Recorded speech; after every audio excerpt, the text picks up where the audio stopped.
সব শঙ্কা উড়িয়ে অবশেষে ইসরায়েলে নজিরবিহীন হামলা চালিয়ে বসল ইরান। ইসরায়েলকে লক্ষ্য করে স্থানীয় সময় শনিবার গভীর রাতে ড্রোন ও ক্ষেপণাস্ত্র দিয়ে হামলা চালায় তেহরান। গেল ১ এপ্রিল সিরিয়ার রাজধানীতে ইরানি কনসুলেটে হামলার জবাবে এই হামলা চালালো ইরান।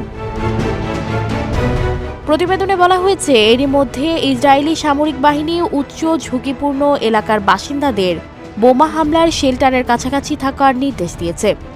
ইসরায়েলকে লক্ষ্য করে ইরান নজিরবিহীন হামলা চালানো শুরু করেছে এবং তেল আবিব ও জেরুজালেম সহ ইসরায়েল জুড়ে বিমান হামলার সাইরেন এবং বিস্ফোরণের শব্দ শোনা যাচ্ছে। জানা গেছে, ইরান থেকে উৎক্ষেপণ করা ক্ষেপণাস্ত্র এবং ড্রোনগুলোকে ধ্বংস করতে একযোগে কাজ করছে ইসরায়েল, যুক্তরাষ্ট্র, যুক্তরাজ্য ও জর্ডান। আইআরজিসি জানিয়েছে, তারা ট্রু প্রমিস অপারেশনের অধীনে শনিবার এই হামলা চালিয়েছে। এটিকে ইসরায়েলের কৃত অপরাধের শাস্তি হিসেবে উল্লেখ করেছে তারা। এর আগে শনিবার আনাদোলো এজেন্সির এক প্রতিবেদনে বলা হয়, যুক্তরাষ্ট্রের দাবি, ইরান ইসরায়েলের বিরুদ্ধে হামলায় সম্ভাব্য ব্যবহারের জন্য ১০০-এর বেশি ক্রুজ ক্ষেপণাস্ত্র প্রস্তুত করেছে।